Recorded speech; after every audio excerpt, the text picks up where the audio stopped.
नासरीन सैयदी मौजूद अगर मैं खुश आमदेद ओ तेरी खैर। हाई कोर्ट के जज साहब जनाब ना सिर्फ मौला जट बन गए हैं बल्कि उन्होंने गंडासा पकड़ के बड़े आराम के साथ पूरे के पूरे रियासती ढांचे के ऊपर सवालात खड़े कर दिए हैं। और आज तो ऐसी जज्बात से भरपूर तकरीर की है जनाब के सबको ही पता चल गया कि जनाब उड़ते को बड़ा काम पैना ला। जज हमने धुआंधार तकरीर की, इस्टेब्लिशमेंट पर वार किए और नजरिए की बका की खातिर 200-300 लोगों को कुर्बानी के भट्टे पर चढ़ाकर उनके गले वड देने का, उनके मुस्तकबिलों को तबाह कर देने का, उनको नौकरियों से निकाल देने का भी उन्होंने इशारा दे दिया। और उन्होंने कहा कि जब तक नजरिए के खातिर 200-300 लोग आकर जनाब कुर्बानी नहीं देंगे उस वक्त तक साडा कख नहीं जब बढ़ना। हम बैठ के यहाँ पे शुका शाकी करते रहेंगे, यहाँ पर हम बैठ कर खेड खेलते रहेंगे। कागज आ रहा है, कागज जा रहा है, फोन कर दिया है, ईमेल आ रही है, ईमेल जारी है। इसके अलावा हमारे पास कुछ और काम करने के लिए नहीं। क्यों? ये एक इंपॉर्टेंट सवाल है। सवाल ये भी है कि आखिर जज साहब को अचानक ये जो गर्मी है वो क्यों आई और क्या वजह है जज साहब ने आज इतने पुरजोर अंदाज के अंदर तकरीर कर दी। ना सिर्फ तकरीर कर दी बल्कि पूरा एक सियासी एजेंडा लाकर सामने खड़ा कर दिया। वो कौन सा ऐसा मामला था जिसने जज साहब की तबीयत नासाज पर जो नागवार गुजरी है, कुछ इसी तरह की कोई कैफियत बनती है। सारी सूरत पर आपके साथ बात करूंगा और जज साहब के हवाले से कुछ और चीज़ें आपके साथ शेयर करूंगा। लेकिन उससे पहले एक और खबर का जिक्र करना ही बहुत ज़्यादा ज़रूरी है क्योंकि जस्टिस काजी फायज ईसा साहब ने आज फिर एक ऐसा फैसला जारी कर दिया है जो तारीख के अंदर ना सिर्फ सुनहरी हरूफ से लिखा जाएगा बल्कि ये इस बात को भी इस्टेब्लिश करेगा कि जनाब पाकिस्तान के निज़ाम इंसाफ में ऐसे ही जजेस और ऐसे ही किरदारों की ज़रूरत है। ना सिर्फ ये बल्कि एक मरतबा फिर जस्टिस काजी फायज ईसा साहब के तहरीर करदा फैसले ने जनरल फैज़ हमीद साहब के लिए फिर ख़तरे की घंटी बजा दी। और मुझे ऐसे लग रहा है कि जनरल फैज़ हमीद ने नहीं बचना, लाहौर ले जाओ, इस तरह की कोई सूरत हाल है जो आगे बढ़ती हुई नजर आ रही है। मामला क्या था? मामला था जनाब जस्टिस शौकत सिद्दीकी साहब का। जस्टिस शौकत सिद्दीकी साहब हाई कोर्ट के वो जज थे जिनको जनरल फैज़ हमीद साहब ने कोशिश की थी, जिनको अप्रोच करने की। और जिस वक्त ये प्रोजेक्ट इमरान खान का बुखार बड़े जोशो खरोश पे था, इस्टेब्लिशमेंट के सर पर ये धुन सवार थी कि हमने ओवरसीज़ पाकिस्तानी जो है वो इमरान खान आएगा, ओवरसीज़ पाकिस्तानी अपने वहाँ पे ज़मीनें जायदादें बेचेंगी, डॉलरों का एक रेला आएगा, एक सुनामी आएगी और पाकिस्तान की गुर्बत को मिटा के ले जाएगी। लेकिन ऐसा हो नहीं सका और उस सुनामी के चक्कर के अंदर जनरल फैज़ हमीद साहब ने शौकत अजीज़ सिद्दीकी साहब के साथ रब्ता किया था। उनसे कहा था कि पायन इमरान जड़ा नवाज शरीफ है एदी जमानत नहीं बननी चाहिए और शौकत सिद्दीकी साहब ने इसके ऊपर उनसे इनकार कर दिया था। खैर उसके नतीजे में शौकत सिद्दीकी साहब के खिलाफ सुप्रीम जुडिशल काउंसिल के अंदर एक रेफरेंस फाइल किया गया और फिर शौकत सिद्दीकी साहब को एक तरफा कार्रवाई करते हुए उनके ओहदे से हटा दिया गया। शौकत सिद्दीकी साहब ने इस मामले को चैलेंज किया सुप्रीम कोर्ट ऑफ पाकिस्तान में और किसी भी जज ने उनके मुकदमे को सुनने की जो है ना वो कोशिश नहीं की और ये मामला तवील अरसे तक पेंडिंग रहा। आखिरकार जस्टिस काजी फायज ईसा साहब के चार्ज लेने के बाद ये मुकदमा दोबारा मंजर आम पर आया, इसको सुना गया और इसके अंदर जो चीज़ें थी, एविडेंस वगैरह थे वो वहाँ पर लिए गए। और आज इस केस का न सिर्फ फैसला जारी कर दिया गया है बल्कि इस फैसले के अंदर बहुत ही कुछ इंपॉर्टेंट नकात हैं जिनका जिक्र किया गया है। सुप्रीम कोर्ट ने अपने फैसले में इस बात का जिक्र किया है कि शौकत अजीज़ सिद्दीकी साहब की बरतरफी के खिलाफ अपीलें मंजूर की जाती हैं। शौकत अजीज़ सिद्दीकी साहब को रिटायर्ड जज की तमाम मरात मिलेंगी और फैसले के अंदर मजीद ये बात लिखी गई और अदालती कमजोरी या अदालती पहलू तही का इस हवाले से इतराफ़ किया गया और ये बात लिखा गया कि जनाब केस ताख़ीर से मुकर्रर किया गया। ताख़ीर इसमें नहीं होनी चाहिए थी लेकिन चूंकि अब ये ताख़ीर से मुकर्रर किया गया है तो इसकी वजह से शौकत अजीज़ सिद्दीकी साहब की उम्र 62 बरस हो चुकी है। लिहाजा उम्र पूरी होने की वजह से शौकत अजीज़ सिद्दीकी साहब को उनके ओहदे पर बहाल नहीं किया जा सकता। सुप्रीम कोर्ट ने अपने फैसले में कहा कि शौकत अजीज़ सिद्दीकी अब हाई कोर्ट के रिटायर्ड जज तस्वुर होंगे और उनको जो तमाम मराद हैं एक रिटायर्ड जज की वो उनको अनायत की जाएंगी, उनको मिलेंगी। और दौरान समाअत भी जो चीफ जस्टिस साहब हैं जब इस मुकदमे की समाअत कर रहे थे उन्होंने इस बात का जिक्र किया था कि हमें मोहतात अंदाज के साथ आगे चलना होगा, कहीं इदारों के दरमियान तवाज़ुन ना ख़राब हो जाए। अब ये जो फैसला आया है इसके अंदर कुछ चीज़ें जो जनरल फैज़ हमीद साहब के हवाले से हैं वो बहुत ही ज़्यादा अहमियत की हामिल हैं। जज साहब अपने जो है फैसले के अंदर इस बात को इस तरीके से लिखते हैं, justice Siddiqui had undoubtedly levelled very serious allegations against general Faiz Hameed, के जस्टिस शौकत अजीज़ सिद्दीकी साहब ने जनरल फैज़ हमीद साहब के हवाले से संगीन तरीन इल्ज़ामात आयद किए हैं।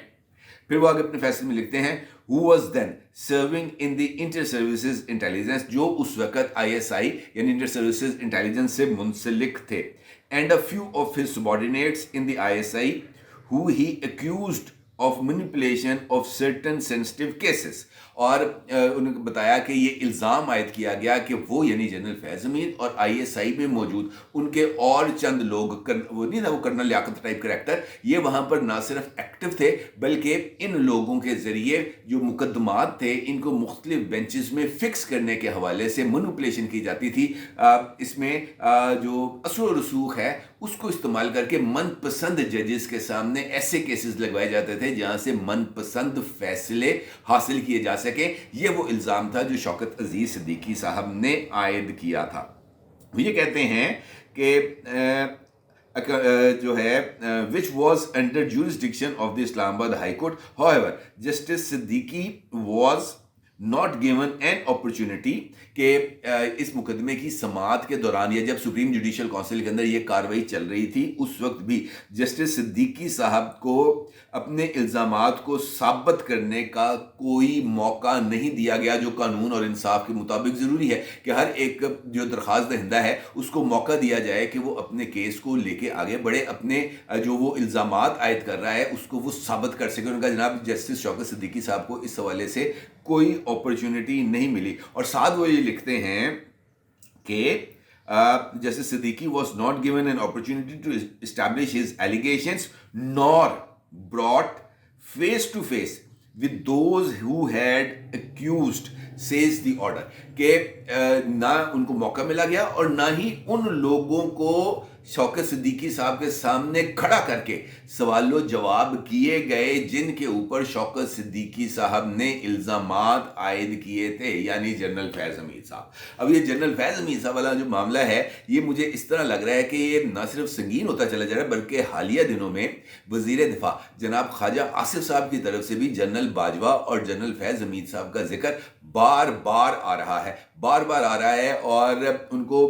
तलब करने, पार्लियामेंट के फ्लोर के ऊपर उनको बुलाने, कायमा कमेटियों में उनके ऊपर बुलाने, उनसे अफगान पॉलिसी में तब्दीली के हवाले से सवालात करने, ये मुझे लग रहा है कि ये इस तरह की कोई चीज़ें डेवलप हो रही हैं जिसके नतीजे में जो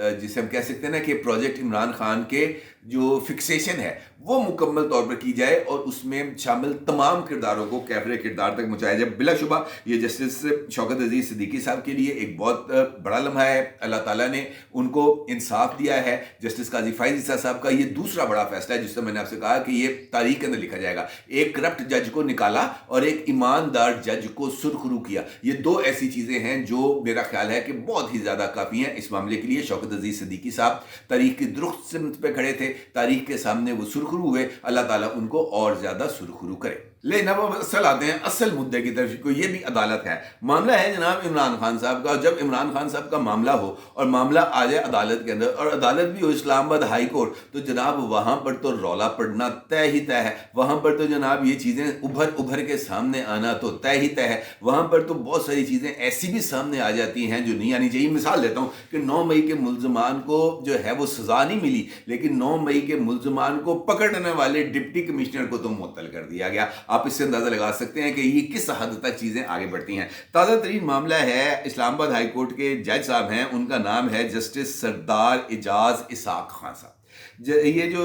जस्टिस सरदार एजाज इसाक खान साहब हैं उनके सामने एक मामला लगा था और इमरान खान साहब से मुलाकात ना करवाने के हवाले से एक दरख्वास्त थी जो इस अदालत के रूबरू पेश हुई। इस केस की समाअत के दौरान एक मौके पर इस तरह की भी बात सामने आई कि मरीम नवाज साहिबा का जिक्र आया और मरीम नवाज साहिबा के कोट लखपत जेल के दौरे का जिक्र आया, जहाँ पर उनकी तरफ से इस बात का ऐलान किया गया था कि वो कैदियों को उनके अहल खाना के साथ ویڈیو کال کی سہولت دیں گے، جس پر اس طرح کی بات بھی کی گئی کہ یہ سہولت کیا عمران خان اور عمران خان کے وکلاء کو نہیں دی جا سکتی، جس پر اڈیالہ جیل کے حکام کا یہ کہنا تھا کہ جی یہ ہم نہیں سہولت دے سکتے کیونکہ یہ جیل قوانین میں نہیں ہے، جس پر سوال ہوا کہ جناب یہ کون سا قانون ہے جو لاہور کی جیل کے لیے مختلف ہے اور پنڈی کی جیل کے لیے مختلف ہے؟ اس طریقے سے دو طرح کے قانون تو ملک میں نہیں چل سکتے کہ ایک اجازت کوٹ لکھپت جیل میں یا کیمپ جیل لاہور میں ہے لیکن وہ اڈیالہ جیل یا مچھ جیل میں نہیں ہے، ایسا نہیں ہو سکتا۔ دوسرا، اسی معاملے کی سماعت کے دوران جو یہ ملاقات کے حوالے سے جو تھا اس میں جناب سردار یہ جو ہیں اعجاز اسحاق خان صاحب یہ ضرورت سے زیادہ گرمی کھا گئے اور انہوں نے اس پر بڑے سخت قسم کے ریمارکس دیے۔ ان کا یہ کہنا تھا کہ ایک جگہ لکھا ہوا کاغذ ہے، دوسری جگہ اس کے سر پر بندوق ہے، گھر والوں اور اس کے کیریئر کو خطرہ ہے، ہم کیوں یہاں بیٹھ کر دھکاوا کر رہے ہیں؟ سب کو پتہ ہے یہ سب کیا ہو رہا ہے، جہاں سے جیل حکام کو آرڈر آ رہے ہیں وہاں سے آنا رک جائیں گے تو یہ سب کچھ ختم ہو جائے گا۔ جیل حکام اور آر پی او پولیس سب کٹ پتلیاں ہیں۔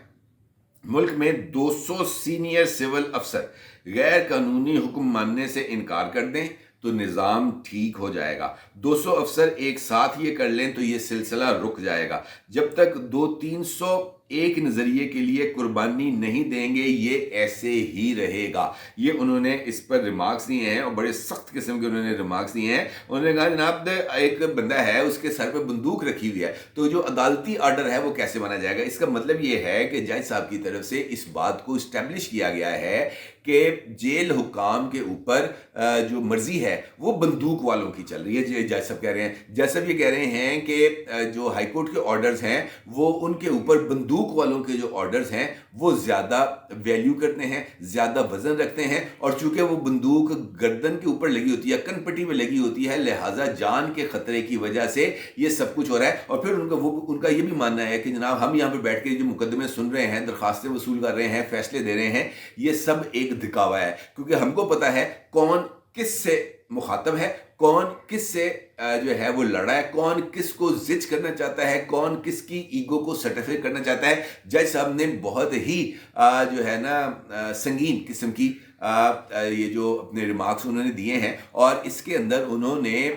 جس طریقے سے اسٹیبلشمنٹ کو للکارا ہے، جس طریقے سے اسٹیبلشمنٹ پر وار کیے ہیں، نظریے کا ذکر کیا ہے، یہ اپنی جگہ پر تو بات بہت حد تک درست ہو سکتی ہے کہ جج صاحب کا مطمع نظر یہی ہو اور وہ یہ چاہ رہے ہوں کہ جناب یہ جو طاقتور طبقات ہیں یہ جس طریقے سے مداخلت کرتے ہیں، اس مداخلت کے راستے میں کوئی نہ کوئی رکاوٹ ڈالنی چاہیے، تو عدالتیں ہی تو اس معاملے میں رکاوٹ ڈال سکتی ہیں۔ اگر جسٹس بابر ستار صاحب ڈپٹی کمشنر اسلام آباد کو سسپینڈ کر سکتے ہیں، اس کو 6 مہینے کی قید کی سزا دے سکتے ہیں صرف اس وجہ سے کہ اس نے انٹیلیجنس اداروں کی رپورٹ کے اوپر 9 مئی کے ملزمان کو ایم پی او کے تحت گرفتار کرنے کا نوٹیفیکیشن کیوں جاری کیا، تو اس کے اوپر تو پھر آگے بھی بہت ساری کارروائیاں ہو سکتی ہیں۔ 9 مئی کے ملزمان، اس بات میں کوئی دو رائے نہیں کہ 9 مئی کے ملزمان جو ہیں وہ ہمارے اداروں میں موجود شخصیات کے فیورٹس ہیں، وہ ان کے لاڈلے ہیں، ان کی جو شکن ہے نا ان کے ماتھے پر، وہ ہمارا نظام انصاف برداشت نہیں کر سکتا۔ جب تک ان کو گڈ ٹو سی یو نہ کہہ دے اس وقت تک ان کو چین نہیں آتا۔ ان کی یہ خواہش ہے کہ کل کا تو سورج نہ چڑھے اور کپتان کو لا کر دوبارہ ہم پرائم منسٹر آفس میں وزیر اعظم کی کرسی پر بٹھا دے